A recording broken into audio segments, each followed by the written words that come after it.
Hi everyone, ಇವತ್ತಿನ concept ಏನಂತ ಅಂದರೆ ಕಾರ್ಪೊರೇಟ್ ಅಕೌಂಟಿಂಗಲ್ಲಿ ವ್ಯಾಲ್ಯೂಯೇಷನ್ ಆಫ್ ಇಂಟ್ಯಾಂಜಿಬಲ್ ಅಸೆಟ್ಸ್, ಅದರಲ್ಲಿ ವ್ಯಾಲ್ಯೂಯೇಷನ್ ಆಫ್ ಗುಡ್ ವಿಲ್ ಅವ್ರ ಕ್ಯಾಲ್ಕುಲೇಷನ್ ಆಫ್ ಗುಡ್ ವಿಲ್ನ ನೋಡೋಣ. ಪ್ರಾಬ್ಲಮ್ ಏನಿದೆ ಅಂತಂದರೆ the following is the balance sheet of excellent traders as on 30th April 2014. Balance sheet ಕೊಟ್ಟಿದ್ದಾರೆ. ಇಲ್ಲಿ ಎಕ್ಸಲೆಂಟ್ ಟ್ರೇಡರ್ಸ್ ಅವರ 2014 ಬ್ಯಾಲೆನ್ಸ್ ಶೀಟ್ ಕೊಟ್ಟಿದ್ದಾರೆ. ಲಯಬಿಲಿಟೀಸ್ ಆ್ಯಂಡ್ ಅಸೆಟ್ಸ್ ಕೊಟ್ಟಿದ್ದಾರೆ. ಲಯಬಿಲಿಟೀಸಲ್ಲಿ ಕ್ಯಾಪಿಟಲ್ ಬಂದು 3,28,000, ಕ್ರೆಡಿಟರ್ಸು 76,080 ಆ್ಯಂಡ್ ರಿಸರ್ವ್ಸ್ 80,000 ಇದೆ. ಆ್ಯಂಡ್ ಟೋಟಲ್ ಲಯಬಿಲಿಟೀಸ್ ಈಸ್ 4,84,080 ಇದೆ. ಆ್ಯಂಡ್ ನೆಕ್ಸ್ಟ್ ಫಿಕ್ಸ್ಡ್ ಅಸೆಟ್ಸಲ್ಲಿ ಫಿಕ್ಸ್ಡ್ ಅಸೆಟ್ಸು 1,80,000 ಇದೆ. ಕರೆಂಟ್ ಅಸೆಟ್ಸು 2,44,080 ರೂಪೀಸ್ ಇದೆ. ಆ್ಯಂಡ್ ಇನ್ವೆಸ್ಟ್ಮೆಂಟ್ ಇನ್ ಶೇರ್ಸ್ ಬಂದು 60,000 ಇದೆ. ಟೋಟಲ್ ಅಸೆಟ್ಸ್ ಬಂದು 4,84,080 ಇದೆ. ಅದಾದಮೇಲೆ next the following net profits were earned which include a fixed income from investment of ₹4,000 per annum use weighted ಅಂತ ಕೊಟ್ಟಿದ್ದಾರೆ. ಸೊ ಇಲ್ಲಿ ಇನ್ವೆಸ್ಟ್ಮೆಂಟ್ ಇನ್ ಶೇರ್ ಏನಿದೆಯಲ್ವಾ ಅದ್ರ ಮೇಲೆ ಎವ್ರಿ ಇಯರ್ ಅವರು 4,000 ಇನ್ಕಮ್ನ ಅರ್ನ್ ಮಾಡ್ತಾ ಇದ್ದಾರೆ ಅಂತ ಹೇಳಿದ್ದಾರೆ. ಅದಾದಮೇಲೆ next for the year ended 30th April 2011 64,000 ಪ್ರಾಫಿಟನ್ನು ಅರ್ನ್ ಮಾಡಿರ್ತಾರೆ. ಆ್ಯಂಡ್ ಇದು 30th April 2022 72,000 ಪ್ರಾಫಿಟ್ನ ಅರ್ನ್ ಮಾಡಿರ್ತಾರೆ. 13 86 ಆ್ಯಂಡ್ 2014 90,000 ಪ್ರಾಫಿಟ್ಸ್ನ ಅರ್ನ್ ಮಾಡಿದ್ದಾರೆ. ಸೊ ಇದು ಬಂದು ಕಂಪನಿ ಪ್ರಾಫಿಟ್ಸು ಪ್ರೀವಿಯಸ್ 4 years ಏನು ಅರ್ನ್ ಮಾಡಿದೆ ಅಂತ. ಅದಾದ್ಮೇಲೆ next standard rate of return on capital employed in such A type of business is 8%. So ಇಲ್ಲಿ ಬಂದು ಸ್ಟ್ಯಾಂಡರ್ಡ್ ರೇಟ್ ಆಫ್ ರಿಟರ್ನ್ ಅಥವಾ ನಾರ್ಮಲ್ ರೇಟ್ ಆಫ್ ರಿಟರ್ನ್ ಎಷ್ಟಿದೆ ಅಂತ ಅಂದರೆ normal rate of return standard rate of return on capital employed in such A type of business 8% ಇದೆ. Compute the amount of good will of the business at 3 years purchase of the average super profit for 4 years assuming that each profits was immediately withdrawn by the proprietor. So ಈ ಒಂದು problem 12 marks ಕೇಳೋ ಅಂಥದ್ದು. ಇದ್ರ ಮೇಲೆ ಯಾವ ರೀತಿ calculation ಮಾಡೋದು ಅಂತ ನೋಡೋಣ. ಫಸ್ಟು ಏನಂತ ಅಂದರೆ ಅವರೇಜ್ ಪ್ರಾಫಿಟ್ ಎಷ್ಟಿದೆ ಅಂತ ಕ್ಯಾಲ್ಕುಲೇಟ್ ಮಾಡಬೇಕು. ಸೊ ಅವರೇಜ್ ಪ್ರಾಫಿಟ್ ಎಷ್ಟಿದೆ ಅಂತ ಕ್ಯಾಲ್ಕುಲೇಟ್ ಮಾಡೋಣ. ಫಸ್ಟ್ ಒಂದು ಹೆಡ್ಡಿಂಗ್ ತಗೊಳ್ಳಿ. Calculation first step calculation of average adjusted profits ಅಥವಾ ಅವರೇಜ್ ಪ್ರಾಫಿಟ್ಸ್ ಅಂತ ತಗೊಳ್ಳಿ. ಅವರೇಜ್ ಪ್ರಾಫಿಟ್ಸ್ಗೆ ಏನು ಫಾರ್ಮುಲಾ ಅಂತಂದರೆ total profits divided by number of years. So total profit ಎಷ್ಟಿದೆ ಆ್ಯಂಡ್ ನಂಬರ್ ಆಫ್ ಇಯರ್ಸ್ ಎಷ್ಟಿದೆ ಅಂತ. ಸೊ ಇಲ್ಲಿ ಅವರೇಜ್ ಪ್ರಾಫಿಟ್ಸ್ ಕೊಟ್ಟಿದ್ದಾರೆ ನಮಗೆ 64,000 72,000 86,000 ಆ್ಯಂಡ್ 90,000. ಸೊ ಇಲ್ಲಿ ಏನಂತಂದರೆ ಟೋಟಲ್ ಪ್ರಾಫಿಟ್ ಎಷ್ಟು ಬಂದಿದೆ ಅಂತಂದರೆ ನೋಡಿ ಈ ಟೋಟಲ್ ಪ್ರಾಫಿಟ್ಸ್ನ ಆ್ಯಡ್ ಮಾಡ್ಕೊಳ್ಳಿ. ಸೊ ಫಸ್ಟ್ ಇಯರ್ ನಮಗೆ 64,000 ಇದೆ and second year 72,000 plus third year 86,000 and fourth year 90,000. So 3,12,000 ಇದೆ. So 3,12,000 divided by number of years ಎಷ್ಟು ಕೊಟ್ಟಿದ್ದಾರೆ 4 years ಕೊಟ್ಟಿದ್ದಾರೆ. 4 ಮಾಡಿದ್ರೆ ಸೊ ಅವರೇಜ್ ಅಡ್ಜಸ್ಟೆಡ್ ಪ್ರಾಫಿಟ್ ಎಷ್ಟು ಬರುತ್ತೆ 78,000 ಬರುತ್ತೆ. ಇದನ್ನು 78,000 ತಗೊಳ್ಳಿ. ಅದಾದಮೇಲೆ next less income from investment.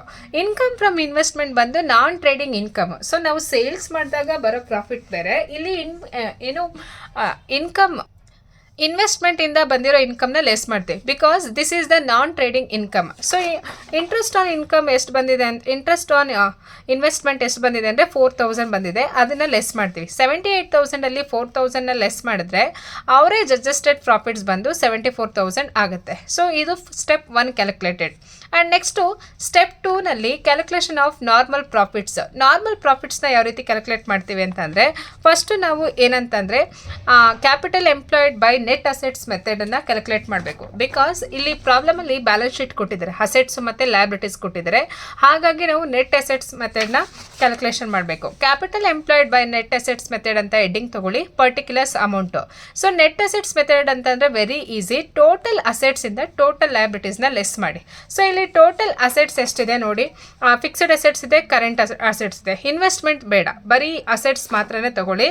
So ಇಲ್ಲಿ ಇನ್ನು ಫಿಕ್ಸ್ಡ್ ಅಸೆಟ್ಸ್ 1,80,000 ಇದೆ, ಕರೆಂಟ್ ಅಸೆಟ್ಸು 2,44,080 ಇದೆ.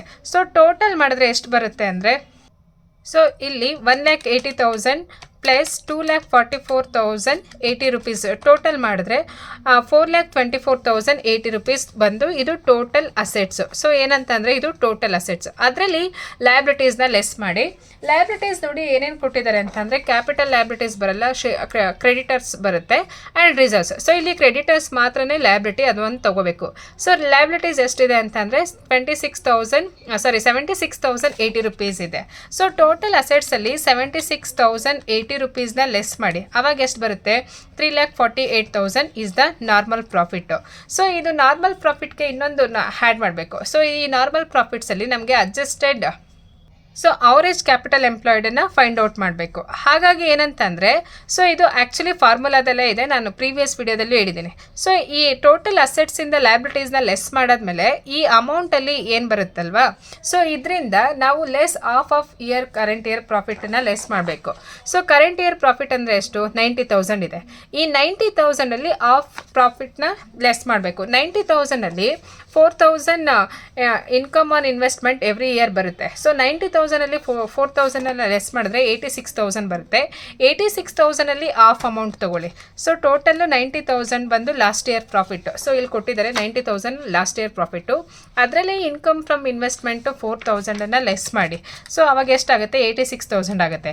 86,000ಅಲ್ಲಿ 86,000 ಇಂಟು 1/2 ಅಥವಾ 50% ಮಾಡಿ ಎಷ್ಟು ಬರುತ್ತೆ? 43,000 ಬರುತ್ತೆ. ಸೊ ಇದು ಫಾರ್ಮುಲಾದಲ್ಲಿ ಇದೆ. Because of current year profit ನಾವು ಫಾರ್ಮುಲಾದಲ್ಲೇ ಕ್ಯಾಲ್ಕುಲೇಟ್ ಮಾಡ್ತೇವೆ.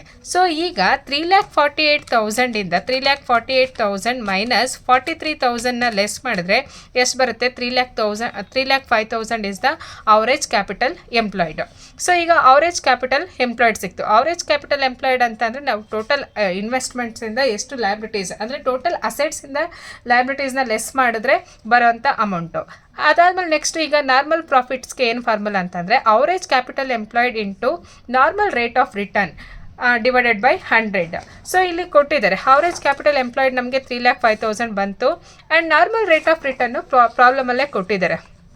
ಸ್ಟ್ಯಾಂಡರ್ಡ್ ರೇಟ್ ಆಫ್ ರಿಟರ್ನ್ ಅಂತಾದ್ರೂ ಕೊಡ್ತಾರೆ ಅಥವಾ ನಾರ್ಮಲ್ ರೇಟ್ ಆಫ್ ರಿಟರ್ನ್ ಅಂತನಾದರೂ ಕೊಡ್ತಾರೆ. ಸೊ ಇಲ್ಲಿ 8% ಕೊಟ್ಟಿದ್ದಾರೆ. ಸೊ ಹಾಗಾಗಿ 3,05,000 ಇಂಟು 8 ಡಿವೈಡೆಡ್ ಬೈ 100 ಮಾಡಿದ್ರೆ ನಾರ್ಮಲ್ ಪ್ರಾಫಿಟ್ ಎಷ್ಟು ಸಿಗುತ್ತೆ ಅಂತ ನೋಡೋಣ. 3,05,000ಅಲ್ಲಿ 8% ಮಾಡಿದ್ರೆ 24,400 ಇಸ್ ದ ನಾರ್ಮಲ್ ಪ್ರಾಫಿಟ್ಟು. ಈ 24,400 ಇಸ್ ದ ನಾರ್ಮಲ್ ಪ್ರಾಫಿಟ್. ಗೊತ್ತಾಯ್ತಲ್ವ? ಸೊ ಫಸ್ಟು ನೀವು ಟೋಟಲ್ ಅಸೆಟ್ಸಿಂದ ಲಯಬಿಲಿಟೀಸ್ನ ಲೆಸ್ ಮಾಡಿ ಆ ಬರೋ ಅಮೌಂಟಿಂದ ಕರೆಂಟ್ ಇಯರ್ ಪ್ರಾಫಿಟನ್ನು ಲೆಸ್ ಮಾಡಬೇಕು. ಕರೆಂಟ್ ಇಯರ್ ಪ್ರಾಫಿಟ್ನ ಲೆಸ್ ಮಾಡಿದ್ರೆ ಅವರೇಜ್ ಕ್ಯಾಪಿಟಲ್ ಎಂಪ್ಲಾಯ್ಡ್ ಸಿಗುತ್ತೆ. ಆ ಅವರೇಜ್ ಕ್ಯಾಪಿಟಲ್ ಎಂಪ್ಲಾಯ್ಡಿಂದ ನಾವು ನಾರ್ಮಲ್ ಪ್ರಾಫಿಟ್ನ ಫೈಂಡ್ ಔಟ್ ಮಾಡ್ತೀವಿ. ನಾರ್ಮಲ್ ಪ್ರಾಫಿಟ್ಸ್ಗೆ ಏನು ಫಾರ್ಮುಲಾ ಅಂತಂದರೆ average capital employed into normal rate of return ಮಾಡಿದ್ರೆ ನಮಗೆ 24,400 ನಾರ್ಮಲ್ ಪ್ರಾಫಿಟ್ಸ್ ಬಂದಿದೆ. ಈಗ ಥರ್ಡ್ ಥಿಂಗ್ ಏನಂತಂದರೆ ಕ್ಯಾಲ್ಕುಲೇಷನ್ ಆಫ್ ಸೂಪರ್ ಪ್ರಾಫಿಟನ್ನು ಮಾಡಬೇಕು. ಸೂಪರ್ ಪ್ರಾಫಿಟ್ಗೆ ಏನು ಫಾರ್ಮುಲಾ ಅಂತಂದರೆ average adjusted profit minus normal profit. So ಇಲ್ಲಿ ಏನಂತ ಅಂದರೆ ಎಕ್ಸ್ಟ್ರಾ ಏನು ಪ್ರಾಫಿಟ್, ಈಗ ನಾವೊಂದು ಪ್ರಾಫಿಟನ್ನು ಎಕ್ಸ್ಪೆಕ್ಟ್ ಮಾಡಿರ್ತೀವಿ, ಒಂದು ನಾರ್ಮಲ್ ಪ್ರಾಫಿಟ್ ಬಂದಿರುತ್ತೆ. ಸೊ ಅದ್ರ ಡಿಫ್ರೆನ್ಸನ್ನು ನಾವು ಸೂಪರ್ ಪ್ರಾಫಿಟ್ ಅಂತ ಕರಿತೀವಿ. ಅವರೇಜ್ ಅಡ್ಜಸ್ಟೆಡ್ ಪ್ರಾಫಿಟ್ ಎಷ್ಟಿದೆ ನಮಗೆ ಇಲ್ಲಿ ಕ್ಯಾಲ್ಕುಲೇಷನ್ ಮಾಡಿದ್ದೀವಿ 74,000. ಆ್ಯಂಡ್ ನಾರ್ಮಲ್ ಪ್ರಾಫಿಟ್ ನಮಗೆ 24,400 ಬಂದಿದೆ. ಸೊ 74,000ಇಂದ 24,400ನ ಲೆಸ್ ಮಾಡಿದ್ರೆ the super profit is 49,600. So 74,000ಇಂದ 24,400ನ ಲೆಸ್ ಮಾಡಿದ್ರೆ ಸೂಪರ್ ಪ್ರಾಫಿಟ್ ಬಂದು 49,600 ಆಗುತ್ತೆ. ಆ್ಯಂಡ್ ನೆಕ್ಸ್ಟು ಅದಾದಮೇಲೆ ಗುಡ್ ವಿಲ್ ಕ್ಯಾಲ್ಕುಲೇಟ್ ಮಾಡಬೇಕು. 4th ಸ್ಟೆಪ್ ಇಲ್ಲಿ ಮಾಡಿದ್ದೀನಿ. ಕ್ಯಾಲ್ಕುಲೇಷನ್ ಆಫ್ ಗುಡ್ ವಿಲ್ ಅಂತ ಹೆಡ್ಡಿಂಗ್ ತೊಗೊಳ್ಳಿ. ಗುಡ್ ವಿಲ್ಗೆ ಫಾರ್ಮುಲಾ ಏನಂದರೆ super profit into number of years purchase. Number of years purchase ಇಲ್ಲೇ ಕೊಟ್ಟಿದ್ದಾರೆ 3 years ಪರ್ಚೇಸ್ ಅಂತ. ಸೂಪರ್ ಪ್ರಾಫಿಟ್ ಎಷ್ಟು ಬಂದಿದೆ? 49,600. 49,600 ಇಂಟು 3 ಮಾಡಿದ್ರೆ ಗುಡ್ ವಿಲ್ ವ್ಯಾಲ್ಯೂ ಬಂದು 1,48,800. ಸೊ ಇಷ್ಟು ಮಾಡಿದ್ರೆ ನಿಮಗೆ 12 ಮಾರ್ಕ್ಸ್ ಸಿಗುತ್ತೆ. ಫಸ್ಟು ಏನಂತಂದರೆ ಪ್ರಾಬ್ಲಮ್ನ ಓದಿ. ಪ್ರಾಬ್ಲಮಲ್ಲಿ ಅಸೆಟ್ಸು ಲಯಬಿಲಿಟೀಸ್ ಕೊಟ್ಟಿರ್ತಾರೆ, ಆಗ ನೆಟ್ ಅಸೆಟ್ಸ್ ಮೆಥಡ್ ತೊಗೋಬೇಕು. ಸೊ ಈ ಪ್ರಾಬ್ಲಮ್ ಬಂದು ಸಿಂಪಲ್ ಅವರೇಜ್ ಮೆಥಡಲ್ಲಿ ಮಾಡಿರೋಂಥದ್ದು. ಸೊ ಇಲ್ಲಿ ಆಮೇಲೆ ಟೋಟಲ್ ಫಸ್ಟು ನಿಮಗೆ ಏನಂತಂದರೆ ಅವರೇಜ್ ಅಡ್ಜಸ್ಟೆಡ್ ಪ್ರಾಫಿಟ್ಸ್ನ ತೊಗೋಬೇಕು ಅಂತಂದರೆ total profit divided by number of years ಮಾಡಿ. ಟೋಟಲ್ ಪ್ರಾಫಿಟ್ ಕೊಟ್ಟಿದ್ದಾರೆ ಆ್ಯಂಡ್ 4 years ಮಾಡಿದ್ರೆ 78,000 ಬರುತ್ತೆ. ಯಾವುದಾದ್ರೂ ನಾನ್ ಟ್ರೇಡಿಂಗ್ ಇನ್ವೆಸ್ಟ್ಮೆಂಟ್ ಅಥವಾ ನಾನ್ ಟ್ರೇಡಿಂಗ್ ಇನ್ಕಮ್ ಇತ್ತು ಅಂದರೆ ಅದನ್ನು ಲೆಸ್ ಮಾಡಿ. ಸೊ ಆಗ ಅವರೇಜ್ ಅಡ್ಜಸ್ಟೆಡ್ ಪ್ರಾಫಿಟ್ ಬಂದು 74,000 ಆಗುತ್ತೆ. ಆಫ್ಟರ್ ದಟ್ ನಾವು ನಾರ್ಮಲ್ ಪ್ರಾಫಿಟ್ನ ಮಾಡಬೇಕು ಅಂದರೆ ಇದು ಒಂದು ಪಾರ್ಟು ಕೇರ್ಫುಲ್ಲಾಗಿ ನೋಡ್ಕೊಳ್ಳಿ. ಬಿಕಾಸ್ ಟೋಟಲ್ ಅಸೆಟ್ಸಿಂದ ಟೋಟಲ್ ಲಯಬಿಲಿಟೀಸ್ ಏನೇನಿರುತ್ತೆ ಲೆಸ್ ಮಾಡಿ. ಸೊ ಇಲ್ಲಿ ಕಮ್ಮಿ ಐಟಮ್ಸ್ ಕೊಟ್ಟಿದ್ದಾರೆ, ಹಾಗಾಗಿ ಇಷ್ಟನ್ನೇ ತೊಗೊಂಡಿದ್ದೀನಿ.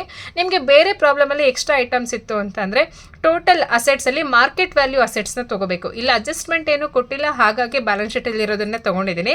ಮಾರ್ಕೆಟ್ ವ್ಯಾಲ್ಯೂ ಅಸೆಟ್ಸಿಂದ ಮಾರ್ಕೆಟ್ ವ್ಯಾಲ್ಯೂ ಲಯಬಿಲಿಟೀಸ್ನ ಲೆಸ್ ಮಾಡಿದಾಗ ನಾರ್ಮಲ್ ಪ್ರಾಫಿಟ್ ಬರುತ್ತೆ. ಅದರಲ್ಲಿ of current year profit. So ಇವಾಗ ಈ ಇಯರಲ್ಲಿ ಕರೆಂಟ್ ಇಯರ್ ಅಂತಂದರೆ 2014, ಬಿಕಾಸ್ ಬ್ಯಾಲೆನ್ಸ್ ಶೀಟ್ ಬಂದು 2014 ಇದೆ. ಸೊ ಈ 90,000ಅಲ್ಲಿ ಇನ್ಕಮ್ ಫ್ರಮ್ ಇನ್ವೆಸ್ಟ್ಮೆಂಟ್ನ ಲೆಸ್ ಮಾಡಿ ರಿಮೈನಿಂಗ್ ಅಮೌಂಟಲ್ಲಿ ಹಾಫ್ ಇಯರ್ ಪ್ರಾಫಿಟನ್ನು ತೊಗೊಳ್ಳಿ, ಹಾಫ್ ಆಫ್ ದ ಪ್ರಾಫಿಟ್ ತೊಗೊಳ್ಳಿ, half of the current year profit. ಅದರಲ್ಲಿ ಲೆಸ್ ಮಾಡಿದಾಗ ನಮಗೆ ಅವರೇಜ್ ಕ್ಯಾಪಿಟಲ್ ಎಂಪ್ಲಾಯ್ಡ್ ಸಿಗುತ್ತೆ. ಸೊ ನಾವು ನಾರ್ಮಲ್ ಪ್ರಾಫಿಟ್ಸ್ ಫಾರ್ಮುಲಾ ಬಂದು average capital employed into normal rate of return. So normal rate of return ಕೂಡ ಪ್ರಾಬ್ಲಮಲ್ಲೇ ಕೊಟ್ಟಿದ್ದಾರೆ 8%. ಅದನ್ನು ಕ್ಯಾಲ್ಕುಲೇಷನ್ ಮಾಡಿ 3,05,000 ಇಂಟು 8% ಮಾಡಿದ್ರೆ 24,400 ಬರುತ್ತೆ. ಸೂಪರ್ ಪ್ರಾಫಿಟ್ಗೆ average adjusted profit minus normal profit. Average adjusted profit 74,000 ಬಂದಿದೆ. ಸೊ ಆ್ಯಂಡ್ ನಾರ್ಮಲ್ ಪ್ರಾಫಿಟ್ಟು 24,400 ಬಂದಿದೆ. ಇದೆರಡು ಡಿಫ್ರೆನ್ಸ್ ಬಂದೆ ಸೂಪರ್ ಪ್ರಾಫಿಟ್ಟು. ಅವರೇಜ್ ಪ್ರಾಫಿಟಿಂದ ನಾರ್ಮಲ್ ಪ್ರಾಫಿಟ್ನ ಲೆಸ್ ಮಾಡಿದ್ರೆ 49,600 ಬರುತ್ತೆ. And last step calculation of goodwill, super profit into number of purchase. So total ನೀವು ಇದರಲ್ಲಿ ನಿಮಗೆ 4 ಸ್ಟೆಪ್ಸ್ ಬರುತ್ತೆ. ಸೊ ಇದನ್ನು ಕ್ಯಾಲ್ಕುಲೇಟ್ ಮಾಡಿದ್ರೆ 5 ಸ್ಟೆಪ್ಸ್ ಬರುತ್ತೆ. ಸೊ ಹಾಗಾಗಿ ಈಚ್ ಸ್ಟೆಪ್ಸ್ಗೂ ಮಾರ್ಕ್ಸ್ ಇರುತ್ತೆ. Total 12 marks problem and very important for your examination point of view. So ಈ ವಿಡಿಯೋ ನಿಮಗೆ ಲೈಕ್ ಆಗಿದ್ರೆ ಪ್ಲೀಸ್ ನನ್ನ ವಿಡಿಯೋಗೆ ಲೈಕ್ ಮಾಡಿ. ಆ್ಯಂಡ್ ನೀವಿನ್ನು ನನ್ನ ಚಾನಲ್ಗೆ ಸಬ್ಸ್ಕ್ರೈಬ್ ಮಾಡಿಲ್ಲ ಅಂತಂದರೆ ಪ್ಲೀಸ್ ಡೂ ಸಬ್ಸ್ಕ್ರೈಬ್. ಆ್ಯಂಡ್ ನಾನು ಪ್ಲೇಲಿಸ್ಟನ್ನ ಕೊಟ್ಟಿರ್ತೀನಿ, complete valuation of intangible assets ಮೇಲೆ ಕ್ಯಾಲ್ಕುಲೇಷನ್ ಆಫ್ ಗುಡ್ ವಿಲ್ಲಲ್ಲಿ ಏನೇನು ಮೆಥಡ್ ಇದೆ, ಪ್ರಾಬ್ಲಮ್ಸ್ ಇದೆ, ಕಂಪ್ಲೀಟ್ ಒಂದು ಪ್ಲೇಲಿಸ್ಟನ್ನ ಕೊಡ್ತೀನಿ. ಅಷ್ಟನ್ನು ನೋಡಿದ್ರೆ ನಿಮಗೆ ಎಕ್ಸಾಮ್ಗೆ ಸಾಕು ಆ್ಯಂಡ್ ನಿಮಗೆ ಕಂಪ್ಲೀಟಾಗಿ ಅರ್ಥ ಆಗುತ್ತೆ. And thank you. Check my playlist.